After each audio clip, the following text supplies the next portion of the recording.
I'm an older guy in my late 40s, and for work, I'm part of a team that travels across the country to train employees at our company. The company pays for our travels and hotels, and while sometimes it does somewhat feel like a vacation, usually it doesn't. When traveling, we have to work long hours and basically spend the entire day in the office, leaving us just enough time to sleep at the hotel before waking up and going back to work. I was on one of these work trips and had been at a hotel for a few days. It was a Saturday night when I got out of work and got back to the hotel a little past 10. I walked inside and got in the elevator. The whole hotel was quiet.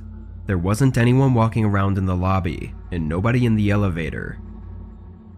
When I got to my floor, I stepped out and began walking down the hallway, but at the end was a person. They were standing right in front of my door, or at least it looked like it, but I was too far to tell for sure. As I approached, the guy noticed me and walked away, going inside a room a few doors down. I got to my door and went in, wondering what he possibly could have been doing. I was sure he was either outside my room or the room next to mine, but I figured it had to be the other room. I forgot about it after a couple minutes and took a shower, then got in bed. I had another long day of work tomorrow, so I wasn't trying to overthink anything right before bed. I fell asleep, but woke up multiple times throughout the night, hearing someone walking outside my room. I even thought I heard them knocking once, but I wasn't sure if it was in my dream or if it was real. I got up in the morning, still tired, and went to work. I didn't get back to the hotel until late, I think around 9, but at least it was earlier than the previous night. When I walked up to my room, no one was in the hallway this time. I tossed my work bag on the couch and got in bed, but decided to watch some TV before sleeping. I reached for the remote on the nightstand and turned on some random show. I don't remember dozing off, but I must have really quickly because I woke up just before 10 to the sound of my phone ringing. I looked over at the nightstand, but as I gained more consciousness, I realized the sound wasn't coming from next to me, and my phone wasn't even on. I snapped my head toward the closet next to the TV, and then the ringing was suddenly silenced. A cold chill ran through my body as I saw the slight movement of a shadow from the crack between the closet doors. I jumped out of bed full of adrenaline and ran out of the room, going straight to the stairs and running to the front desk. They called for security, who came a few minutes later and went into the room to search, and after 30 seconds, they came out holding a man, the same man I'd seen in the hallway before. I couldn't believe he didn't try to run away, but they said he was still in the closet. As far as I know, the guy had no idea who I was or anything, and didn't give any specific reasons as to why he broke into my room and hid in the closet. Knowing he was sitting in the closet at the end of the bed, probably watching me through the cracks, makes my body shake. I guess he was just crazy, but it terrifies me to think about what could have happened if his phone didn't ring.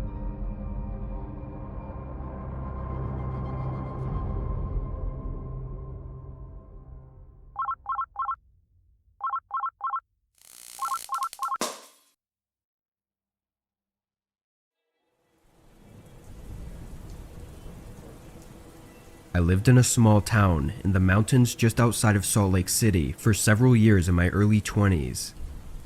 During my time living there, I took up a job at the local hotel. I say the local hotel because it was the only hotel in the whole town. It was very small and family owned, so nothing nice or well established.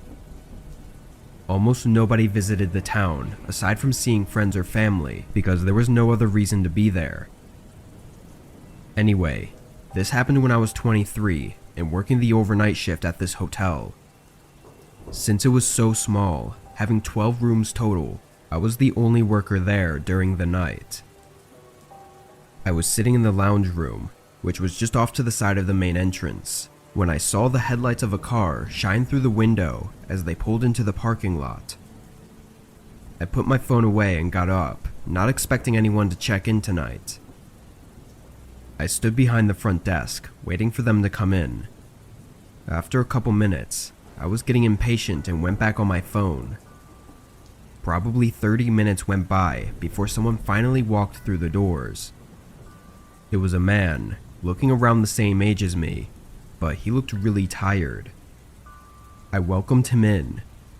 "Looks like you've had a long day of driving," I said, trying to start up some small talk, but he didn't respond. He pulled out his wallet and took out cash. "1 room, just for the night," he said. I got him to sign in on the sheet and gave him the key to room 4, which was down the hall on the first floor. The man went straight to the room, bringing nothing but the small backpack he had with him. There was nobody else staying that night, so it was just me and him in the building. I knew he was probably just passing through and was tired from driving, but his attitude gave me an uncomfortable sense.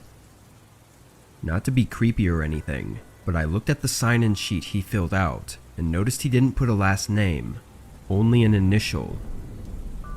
His first name was Daniel, too, so it was about as generic as it could be. The hotel has never needed these sheets before though, so having them filled out was pretty much pointless. I went back to the lounge and sat down, putting headphones in and watching a movie I had downloaded on my phone.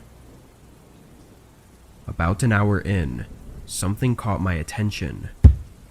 A muted thump came from down the hall, making the floor vibrate under me, like something had shaken the building. I took one earbud out, and just a second later, another thump came. I stood up and walked quickly to the end of the hall, seeing nothing. I knew it had to be the man, and my first thought was that maybe he had knocked something over or broken something by accident. I walked up to his door and knocked. "Sir, are you okay?" I called out, but there was no reply. I waited another few seconds, then leaned my head closer and listened more carefully, hearing faint breathing from the other side of the door. He was standing there, trying to be quiet. It really creeped me out, so I backed away and went to the front desk, staying more aware for the next little while.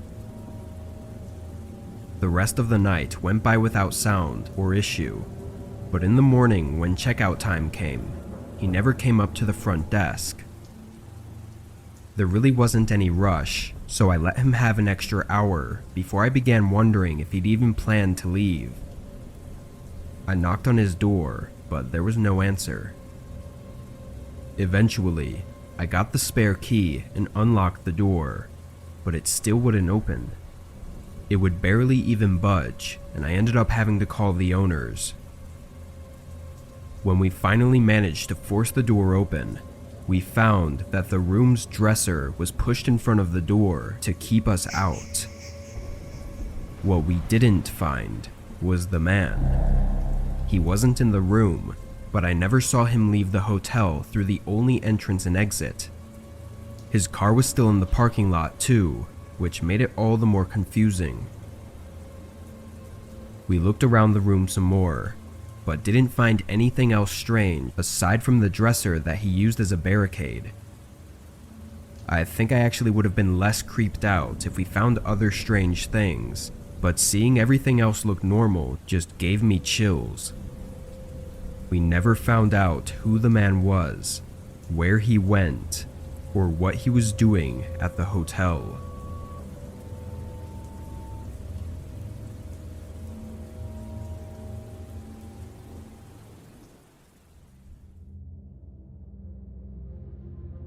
Last year, I went on a long 10-day road trip. It wasn't to any single place. I just drove in a big loop, stopping at 5 or 6 different cities.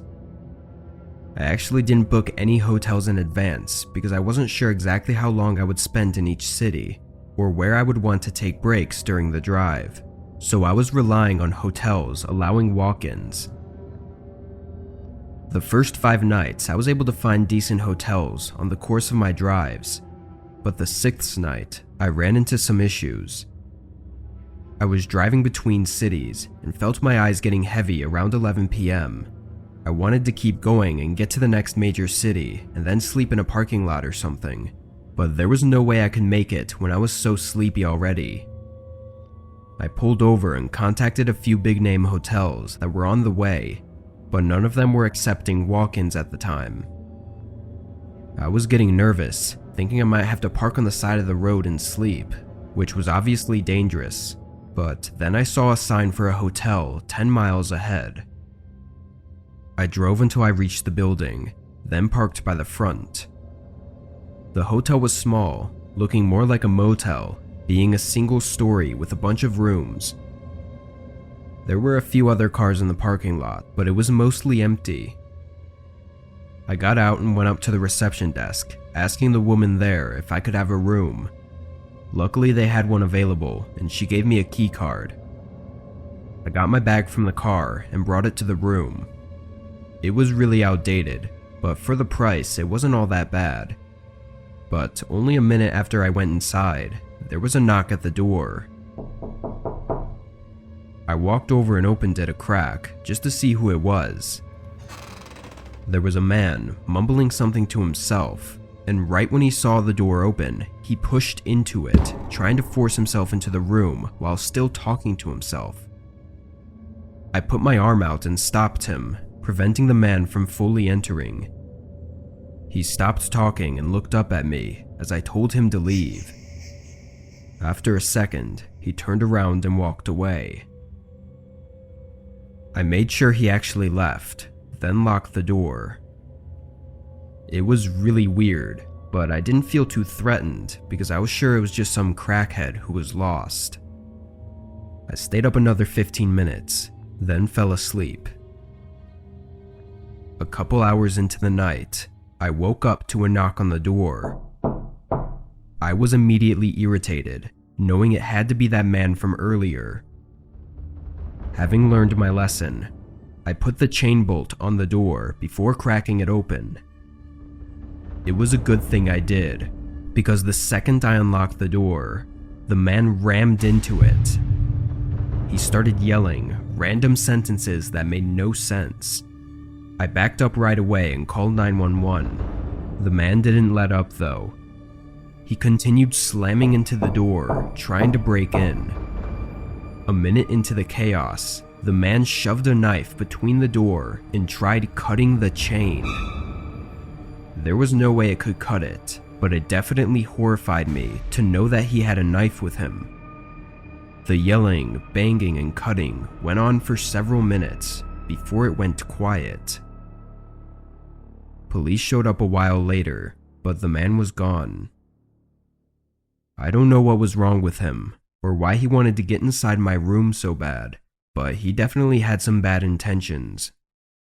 It may have just been because he was drugged up, but breaking into someone's room with a knife is horrifying. All it takes is one wrong move, like answering a door or leaving it unlocked, for someone like him to take advantage. I don't think he had something against me personally, but I still have this feeling sometimes like I'm being watched.